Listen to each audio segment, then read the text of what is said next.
Tout le monde connaît plus ou moins l'histoire du capitaine Alfred Dreyfus, condamné à la prison à perpétuité en 1894, rejugé en 1899 dans un contexte social électrique, puis finalement acquitté le 12 juillet 1906, entre division, opinion, fake news et pamphlets décisifs.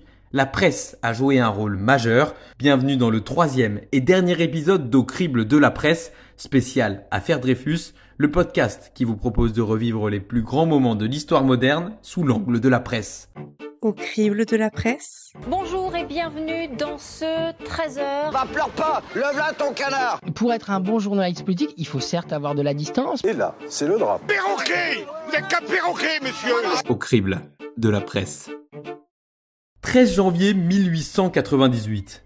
Paris se réveille. Dans la rue, les crieurs de journaux. Au milieu de cette presse divisée, l'Aurore et sa une, j'accuse, 3 petits points, point d'exclamation. Les Parisiens découvraient alors le texte de l'écrivain Émile Zola, minutieusement préparé, une lettre ouverte au président Félix Faure, de 4500 mots sur 6 colonnes. Il y dénonce tous ceux qui ont comploté contre le capitaine Dreyfus. J'accuse le lieutenant-colonel du Paty de Clam d'avoir été l'ouvrier diabolique de l'erreur judiciaire. J'accuse le général Mercier de s'être rendu complice, tout au moins par faiblesse d'esprit, d'une des plus grandes iniquités du siècle. L'Aurore fait un carton. 300 000 exemplaires sont tirés et vendus. L'écrivain a atteint son objectif. Le journal et son article ont permis l'ouverture d'un procès public. 2 jours plus tard, le 15 janvier, Le Temps publie une pétition demandant la révision du procès. Zola est poursuivi en justice, mais l'Aurore, par Georges Clemenceau, poursuit son combat. Côté anti-Dreyfusard, Maurice Barrès critique vivement les intellectuels au soutien de Dreyfus. Le procès d'Émile Zola s'ouvre le 7 février 1898. Pour la première fois, les journaux publient tous les jours les échanges, en direct. Paris ne peut plus passer à côté de l'affaire Dreyfus et de ses zones d'ombre. La société parisienne est au bord du chaos. Le 28 juin 1898, Godefroy Cavaignac est le nouveau ministre de la guerre.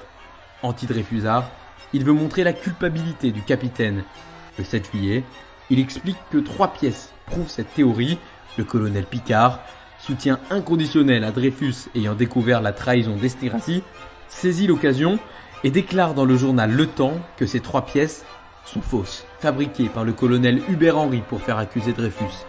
Le doute est installé et Cavaignac doit demander explication à Henry. Il fait ses aveux complets avant de se suicider dans sa cellule du Mont-Valérien le 31 août 1898. La presse anti-Dreyfusarde ne lâche pas et plusieurs journaux publient des éloges du colonel Henry. Il lance même une cagnotte pour sa veuve. 131 000 francs sont ainsi récoltés. La presse est en train d'entraîner Paris vers la guerre civile. Le 26 septembre 1998, la Cour de cassation repasse l'affaire en instruction. Le 29 octobre, l'Aurore met en une victoire dans la même police que j'accuse. L'enquête de la chambre criminelle se poursuit et le procès est réouvert le 7 août 1899. Les journaux retranscrivent les événements, suivent les tensions extérieures. Le 14 août, le Petit Journal met en une un dessin de la tentative d'assassinat de Fernand Laborie, l'un des avocats de Dreyfus, par un anti-Dreyfusard extrémiste. Après plusieurs jours de discussion, Alfred Dreyfus est de nouveau condamné, cette fois-ci à 10 ans de prison. Choqués, les Dreyfusards continuent à chercher une nouvelle preuve pour ouvrir un 3e procès, mais la presse se calme, et pour éviter un retour de crise, Émile Loubet, président de la République, gracie Alfred Dreyfus le 19 septembre 1899. S'il n'est pas encore innocenté, il sera réhabilité 7 ans plus tard. La presse, qui a porté l'affaire Dreyfus depuis ses débuts, a énormément évolué pendant cette crise. C'est la naissance de la presse d'opinion, la presse politiquement divisée et de toute nouvelle forme de journalisme. L'affaire Dreyfus est bien le fondement de la presse moderne.